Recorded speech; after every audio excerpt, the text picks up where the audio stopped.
Bonjour à tous et à toutes, ici Nicolas de Montréal.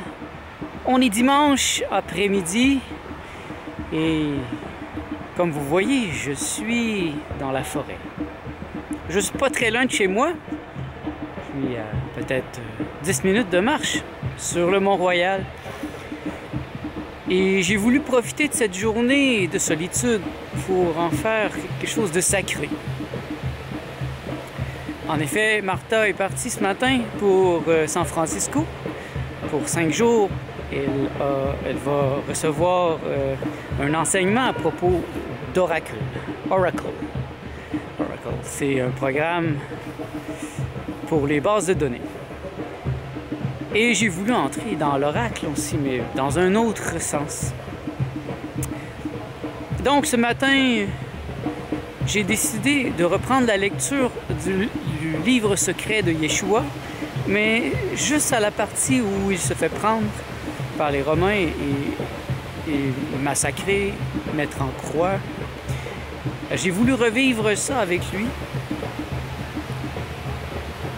Et ça amène justement une dimension sacrée dans ma journée, une dimension de réflexion assez profonde sur les possibilités de l'esprit, sur les possibilités de l'être et quels sont les sommets qu'on peut atteindre dans cette vie. Donc la journée commence pour moi et je vais continuer mes réflexions, ma méditation pour entrer dans des états encore plus profonds de clarté. C'est une belle journée ici, les couleurs sont magnifiques. C'est jaune, vous voyez. Beaucoup de jaune, beaucoup d'orange. Comment ne pas être méditatif dans un tel paysage? Et avec la musique en arrière-plan, la musique des tam-tams. Oui, il y a en effet encore quelques érudits du tam-tam qui décident de venir quand même s'il fait froid. Donc, je voulais partager cet instant avec vous.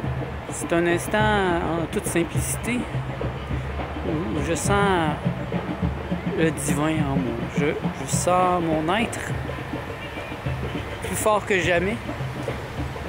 Je vais vous raconter bientôt, cette semaine, peut-être demain, mon expérience psychédélique de vendredi passé. Très inattendue, mais très formatrice. Et aujourd'hui, eh bien, j'en profite pour revenir à moi-même, pour me recentrer, parce que c'est rare que je suis seul comme ça. Je suis quand même de naturel très solitaire, mais Martha est toujours avec moi et je partage ma vie avec elle. Donc, c'est rare que j'ai des moments où je peux être vraiment seul pendant de longues périodes. Et là, cette semaine, ben, je vais pouvoir le faire. Comme je lui ai dit, j'ai pas besoin d'un espace comme ça pour être heureux. J'ai pas besoin qu'elle parte pour me retrouver, parce que je le fais de toute façon très bien quand elle est là, mais puisque elle doit partir, elle doit être partie, ben, je vais profiter au maximum de cet espace pour me plonger dans les thèmes qui me sont très chers présentement. Je viens justement de terminer la lecture aujourd'hui du livre « Ainsi soignait-il » encore de Daniel Meroy. Je suis parti sur cette veine présentement. Daniel Meroy, j'aime beaucoup la connaissance qu'il transmet dans ses livres. Et ça m'inspire à être la meilleure version de moi-même présentement. À être plus beau, plus grand, plus vaste. J'ai trouvé cette inspiration très intéressante parce que ce sont des techniques de guérison esséno-égyptienne. En vérité, je ne désire pas être un guérisseur en tant que tel, offrir des services de guérison, mais cette connaissance m'appelle et j'ai le goût de la développer dans ma vie, d'une part pour moi-même, pour être le plus en santé possible, être totalement en santé, une santé intégrale, comprendre la santé dans ses niveaux les plus subtils et pourquoi pas pouvoir aider des gens que j'aime aussi quand ça sera nécessaire. J'ai commencé un autre livre de Daniel Meroy que j'ai trouvé en PDF. Il s'appelle aussi... je vais mettre les liens en dessous, je me rappelle plus des titres exacts, mais c'est encore pour les techniques de guérison SNO-égyptienne qui avaient été développées par Akhenaton et qui se sont perpétuées chez les Esséniens et qui se sont peut-être même perdus. Aujourd'hui, l'ordre des médecins prend trop de place, ils ne permettent pas très bien la vraie guérison. Et en lisant ces livres, on comprend très bien pourquoi. Plein de choses qui ne sont pas respectées. Même la base, c'est le confort du patient, le confort du malade, son bien-être. Je me rappelle, je suis allé me faire opérer pour le nez quand j'avais peut-être 25 ans et je me suis senti comme un morceau de bois. Je n'ai senti aucune compassion, aucun respect. Quand, à un certain point, j'ai paniqué. J'ai commencé à saigner. Le docteur s'est fâché. Il est parti. J'essayais. J'ai été obligé de prendre des Kleenex dans mes poches pour me laver. J'étais à l'hôpital. Je n'ai pas ressenti du tout de compassion de sa part. Et franchement, ça m'a laissé un peu amer du système de maladie. Parce que ce n'est pas un système de santé dans lequel je vis présentement. Et donc, je veux réapprendre ces techniques anciennes, les maîtriser, les utiliser sur moi, sur les gens que j'aime, et pourquoi pas les enseigner à un certain point. J'en suis vraiment pas à cette étape, loin de là. Je commence vraiment à la base, mais il me semble que j'ai à la base le bonheur, ce qui est le minimum. Je suis un homme heureux et je suis libre. Et la liberté me semble être la touche miraculeuse. Je me sens libre et heureux. Et donc, je n'aurais pas besoin de faire des guérisons pour gagner de l'argent, comme un travail. Et c'est ce qui fait que je pense que je pourrais vraiment apporter quelque chose. J'en ai pas besoin. Ça serait par plaisir et par compassion, pour comprendre la compassion. Je vois bien que cet enseignement que je suis en train d'apprendre est en train de m'enseigner l'amour, premièrement. L'amour dans son sens le plus profond. C'est un amour que je n'ai pas pu apprendre des êtres humains, que je ne vois pas dans ce monde, vraiment. Ici, l'amour fait mal, fait très très mal. Combien de gens ont été massacrés au nom de l'amour? C'est ridicule. Et quand j'ai rencontré la pensée d'André Moreau, non pas aimer pour être heureux, mais être heureux pour pouvoir aimer, bien ça m'a plu. Ça m'a plu beaucoup. Et là, maintenant, je suis heureux, je sais. C'est un bonheur profond que j'ai installé en moi. Il est temps pour moi d'aimer. Mais dans le sens profond, l'amour, compassion. Et on ne peut pas faire semblant dans les techniques de guérison parce que ça vient de l'amour, ça vient de cet amour qu'on veut donner à la personne pour la guérir, l'aider à se guérir elle-même en fait, parce que c'est pas à nous de décider ça, c'est si je tente de guérir quelqu'un, je suis simplement quelqu'un qui fait circuler l'énergie. Mais la personne doit décider elle-même de vivre, d'être heureuse, de vouloir grandir. Donc, c'est ça mes réflexions aujourd'hui. et aussi de développer les techniques que j'ai appris dans les quelques livres que j'ai lus dernièrement. Elles sont toutes simples, ces techniques. Et je vous en parlerai plus quand je les aurai vraiment maîtrisées. Encore là, je ne veux pas partager des choses dans lesquelles je suis encore un enfant.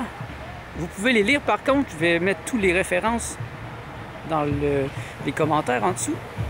Ce sont les livres de Daniel Meroy, en particulier Ainsi soignait-il et les 8 exercices du maître, quelque chose du genre, qui sont des exercices de nettoyage des chakras que le Christ, Jésus, a enseigné à un cercle très, très proche. Et j'ai l'intention de commencer bientôt. C'est une série qui va durer 9 semaines à peu près. Donc 8 chakras. Et donc, une semaine par chakra. Oui, j'ai bien dit 8. C'est en lisant ces livres que vous comprendrez que le 8e est pas encore visible pour la majorité des êtres humains. Et puis après, quand on a fait 8 semaines, ben, il y a une semaine où on fait, 8 jours où on fait un exercice par jour d'ouverture de chakra. Donc, mais c'est pas l'ouverture, c'est nettoyage. Et ce type d'exercice peut se faire 1 à 2 fois par année.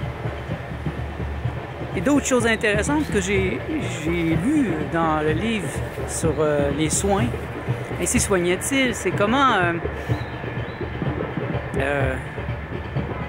nettoyer son espace de travail. Donc, si j'étais un guérisseur, par exemple, et j'accueillais les gens chez moi, ben, je voudrais un lieu qui est propre, premièrement, éthériquement, énergétiquement, au niveau des couleurs aussi, si je voulais faire la lecture des auras.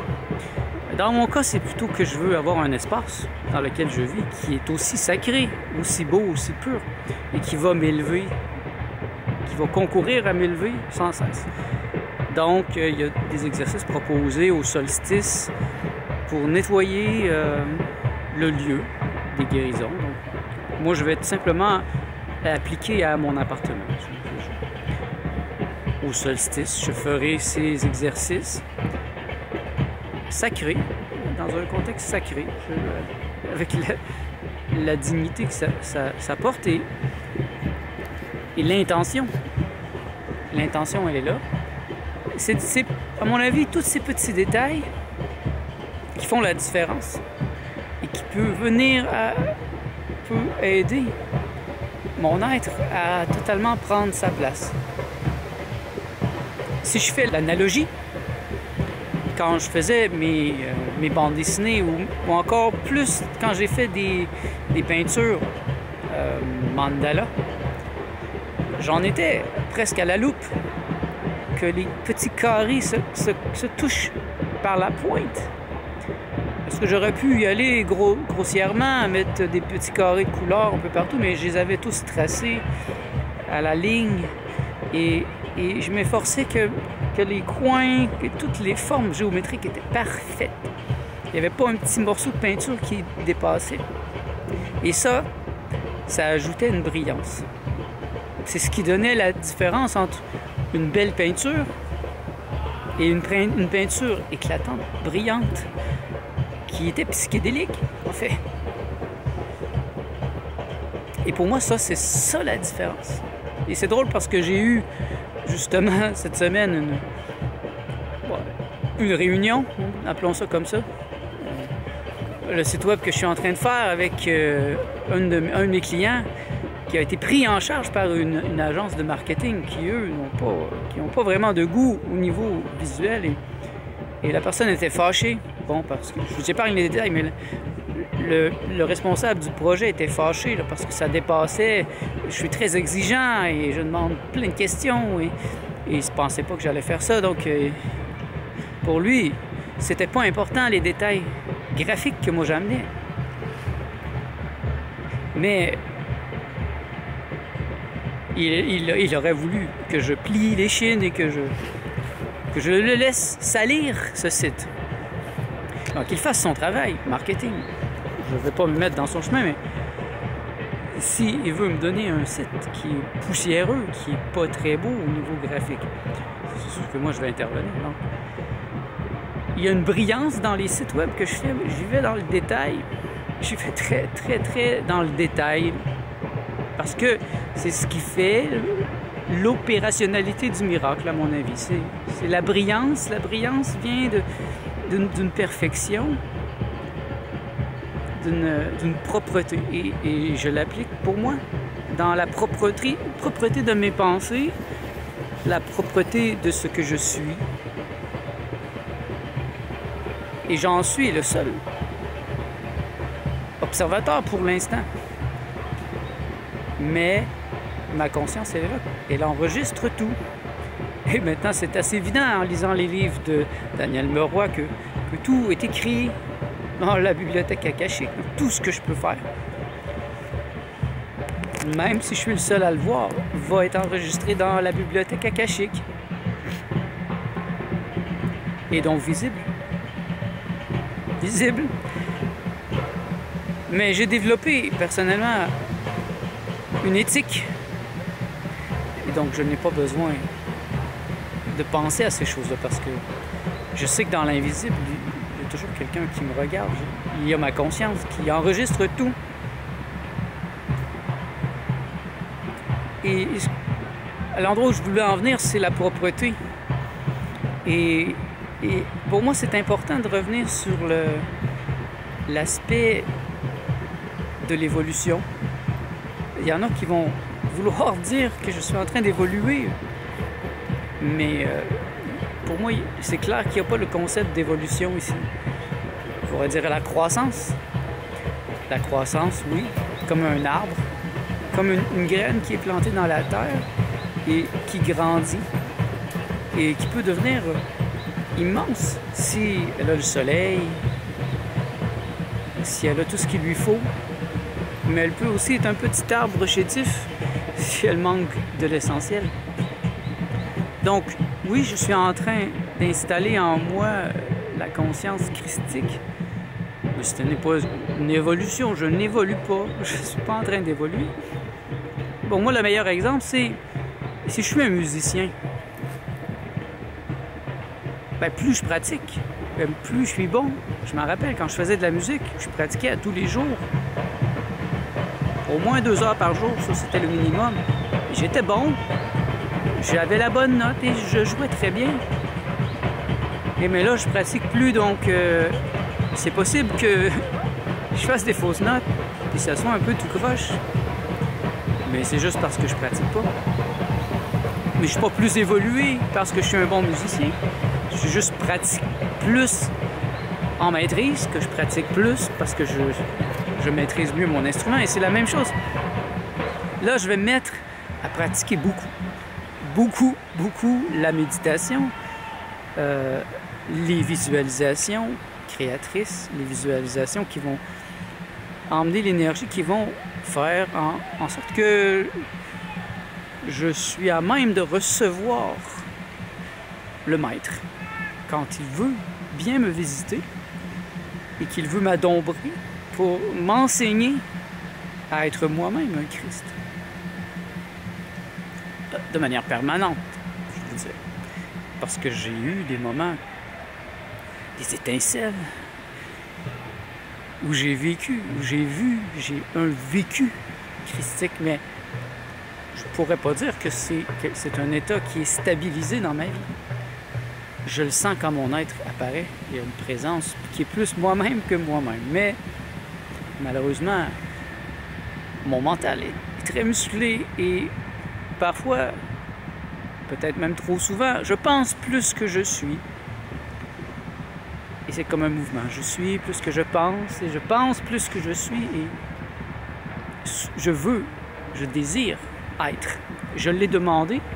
Je l'ai demandé à mon être, je l'ai demandé à tous les anges, à tous les maîtres ascensionnés. Je le demande encore ici maintenant. Et je demande à votre aide aussi.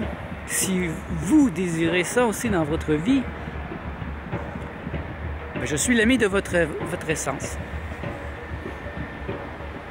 Et si vous voulez absolument le partager avec moi, bien, venez vivre à Montréal.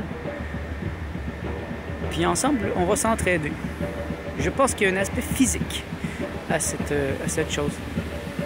On peut le faire par Internet, se parler comme ça, mais il y a un aspect physique, de la rencontre physique, de toucher quelqu'un, de lui faire l'amour, de manger avec lui physiquement. C'est ce que je cherche pour les prochaines années. Développer un groupe d'amis qui sont ouverts et qui désirent plus que tout, qui ont le feu brûlant du divin. Le feu brûlant de l'être. C'est une belle perspective que je m'ouvre, que je vous ouvre aussi. Et puis, je vais m'appliquer à le documenter autant que je pourrai. Pour l'instant, j'aime faire ce vlog. J'aime vous donner cette perspective, ma perspective sur le monde. Donc, je vais continuer à la partager avec vous. Et merci d'être à l'écoute. On se revoit dans le prochain vlog.